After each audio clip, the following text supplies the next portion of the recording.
ICS Addis Ababa International Community School, Understanding My Community.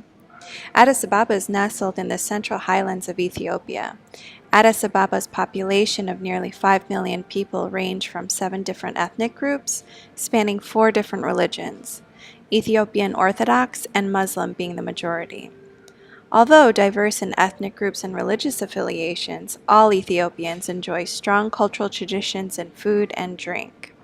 Ethiopian food is enjoyed through a shared plate, while the coffee ceremony is at the center of most celebrations. The Ethiopian government seeks to be a mid-range economic powerhouse through its development of green energy to other parts of the African region. However, a majority of the populations throughout Ethiopia are still living under the Global Poverty Index, and more recently the government has declared a state of emergency for food security issues being faced by the people in the Oromo region of the country. While the local economic conditions do not affect the school's enrollment, due to its student population mostly coming from the diplomatic communities, the economic conditions of the school can be represented through the comparison of tuition fees at ICS to other international schools in the African International School Association. 5 years ago, ICS was on average $500 more expensive than the averages of other international schools in the region. As the years went on, there was a steady increase in the gap between ICS and the AISA average.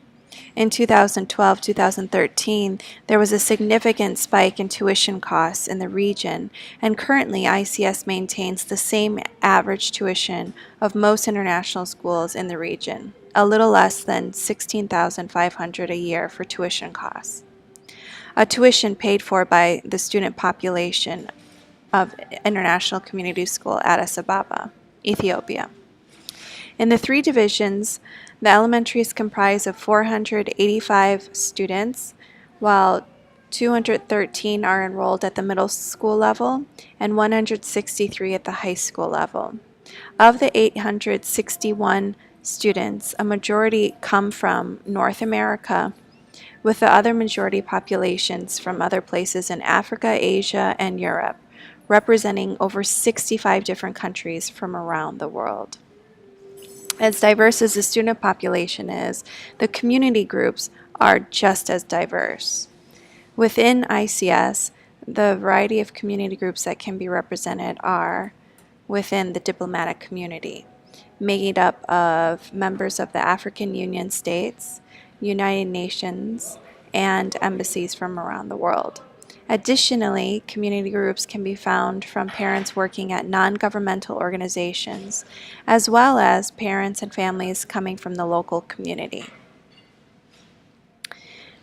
In terms of community groups represented at the school level, we have a board of governors that are elected by the parents, with one board member being appointed by the U.S. Embassy. Additionally, community groups are represented through the Booster Club and the Parent-Teacher Association. With that type of diversity, you have quite a bit of multiculturalism at the school. And so at the heart of the school's mission statement, which is our mission is to develop the talents and intellects of a diverse multicultural student body through a learner-centered holistic program, empowering each student to contribute and excel in the 21st century. You can see that multiculturalism is explicit and central to the mission. Reflective in that are the issues unique to international schools around issues of acculturation, of new families, and even teachers to the country and culture. Additionally, issues faced by expatriate families who tend to move often as a result of their work. While as a result, a majority of the student population can be categorized as third culture kids, meaning children who live in another country different than their passport and their culture, their parents' culture. Often, these children do not even consider their passport country their home. Third culture kids students maintain their own set of issues related to multiculturalism and identity. Multiculturalism isn't only relegated to the student population, but to the ICS staff population as well. ICS has a total of 300 people working at the school, a majority of them being teaching staff. Of the teaching staff, 125, majority of them are overseas hires, meaning teachers that are hired while living in other countries than Ethiopia, while the rest of the teaching staff are local expat and national hires, meaning people who are hired already while living in Ethiopia. Additional statistical information related to the teaching staff. Of the 125 total teaching staff, on average, a majority of the teachers stay between their 2-year contract, with anywhere between 3 to 10 years as the second longest time that people are staying. Very rarely do people stay beyond 11 years. Additional statistical information can be related to educational level.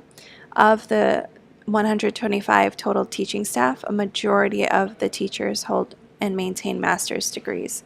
One of the unique programs at the school is they provide to local national hires the opportunity to get a master's at SUNY Buffalo State free of charge.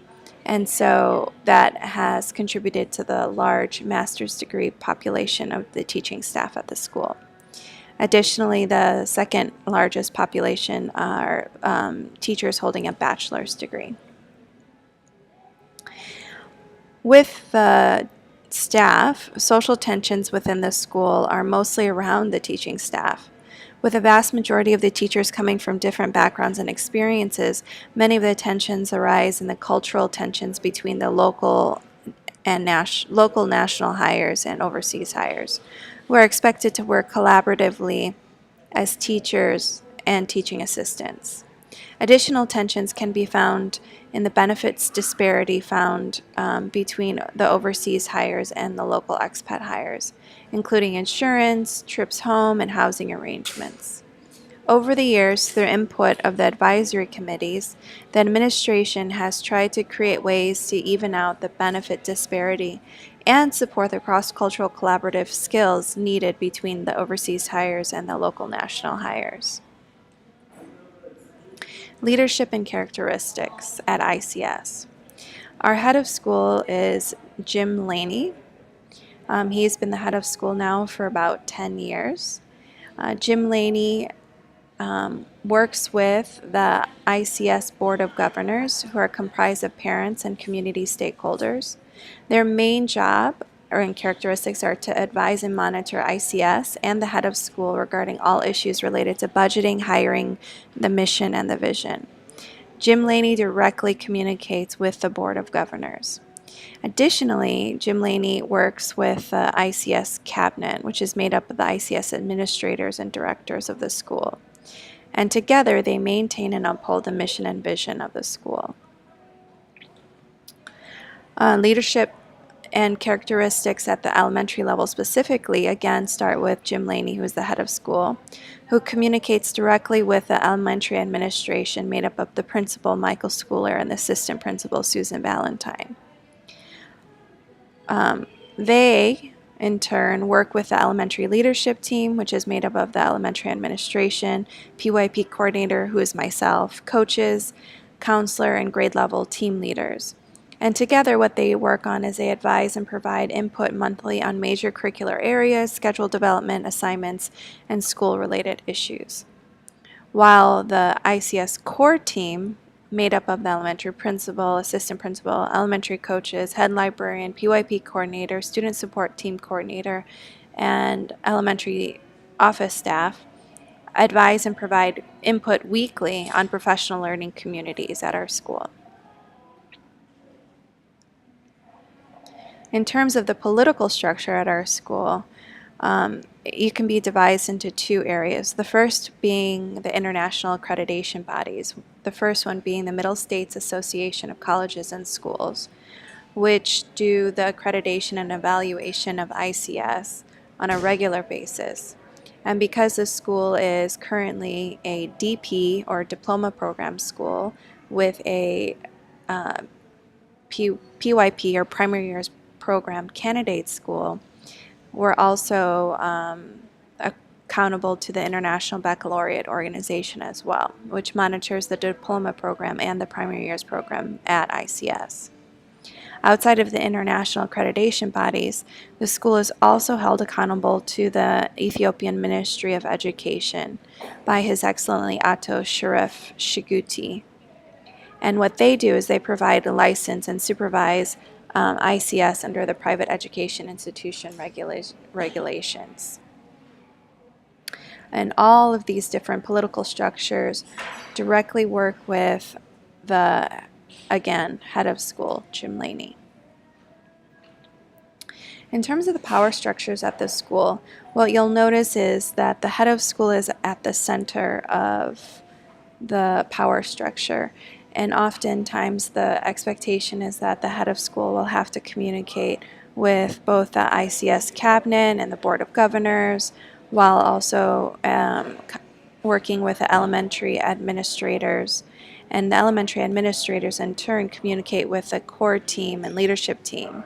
And the decisions that are made at that level are then communicated by the elementary administrative staff to the head of school, while the head of school then communicates those decisions on a need basis to the ICS cabinet and to the Board of Governors. The different accrediting bodies rarely work outside of Jim Laney. Most of the conversations and accreditation happen through him. In terms of input and public opinion, the school does a good job of conducting annual surveys to ensure that every voice is heard. They have an annual parent and student survey, annual leadership survey taken by all members of the community, in addition to an annual teacher evaluation survey taken by students from all levels, from grade 1 all the way up to grade 12. And that information and data is used to shift policies, improve procedures, and revise things that are decisions that need to be made at the school. In regards to communication channels at the school, it's actually quite unique in the country of Ethiopia. It's quite government controlled. In an article from the Human Rights Watch from March 25, 2014, they noted that Ethiopia has one of the strongest telecom and internet surveillances in the world, maintaining that a majority of the information that they get regarding anti-political discussions or anything often happen through surveillance. And so the school needs to be very careful in terms of the type of communication that's conveyed outside of the school.